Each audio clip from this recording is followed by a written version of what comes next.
Morning. আবার চলে এসেছি নতুন রেসিপি নিয়ে। আজকে হচ্ছে পাঙ্কাশে মাছ আমি কাঁচাই করব। পাঙ্কাশে মাছের ঝাল ঝোল আমি ভালো করে ধুয়ে লেবু দিয়ে মাখিয়ে রেখেছি, লেবু আর নুন দিয়ে মাখিয়ে রেখেছি। পাঙ্কাশে মাছ কড়াইশুঁটি দিয়ে বানাবো ঝাল ঝোল। কড়াইয়ে তেলটা গরম হয়ে গেছে, আমি এক এক করে সামগ্রীগুলো দিচ্ছি। আমি পেঁয়াজ, আদা, রসুন, টমেটো, কাঁচা লঙ্কা বেটে নিয়েছি, মিক্সি করে নিয়েছি। এর উপরে হলুদ দিচ্ছি, একটু কাশ্মীরি লঙ্কা গুঁড়ো দিলাম, একটু ধনে গুঁড়ো দিচ্ছি, তার সঙ্গে দিচ্ছি ম্যাগি মশলা, আর তার সঙ্গে আমি দিচ্ছি ফিশ মশলা, মাছের মশলা, আর তার সঙ্গে আমি দিচ্ছি নুন দিলাম। এবার আমি তেলটা গরম হয়ে গেছে, আমি তেলের মধ্যে মশলাগুলো দিয়ে দিচ্ছি। এবার আমি ভেজে নেব, মশলাগুলোকে ভালো করে ভেজে নেব। এবার আমি কড়াইশুঁটি দিচ্ছি মশলাটার মধ্যে, আর একটু ভালো করে ভেজে নেব যাতে কাঁচা গন্ধটা না বেরোয়।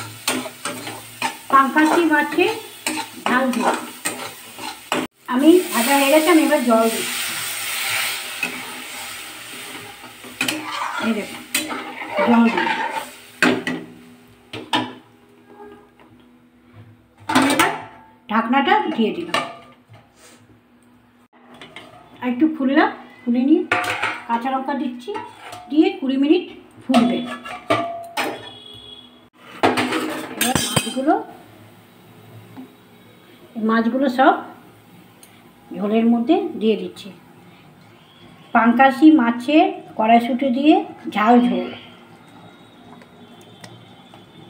এসব মাছগুলো দিয়ে দিলাম।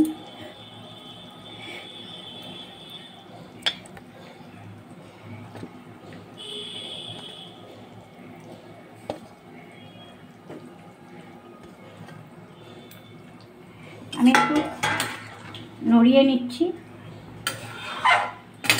ঝোলটাকে, দিয়ে আমার ধনেপাতা ধোয়া ওপর দিয়ে আমি ধনেপাতা দিয়ে দিলাম। আমার পাঙ্কাশি মাছের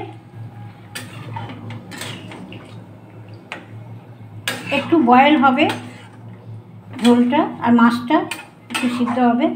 পাঙ্কাশি মাছে কড়াইশুঁটি দিয়ে ঝাল ঝোল আমার রেসিপি কমপ্লিট হলো। আমি ঢাকনাটা আবার বন্ধ করে দিলাম 20 মিনিটের জন্য।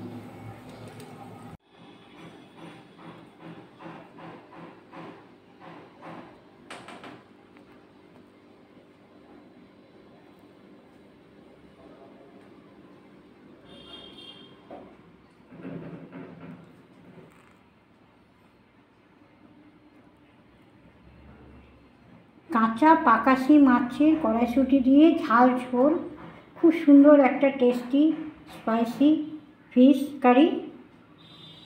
কেমন লাগছে আপনাদের প্লিজ আমাকে কমেন্ট করুন, আমাকে প্লিজ সাপোর্ট করুন। সুস্থ থাকুন, ভালো থাকুন। পাকাশি মাছের কড়াইশুঁটি দিয়ে ঝাল ঝোল। Thank you.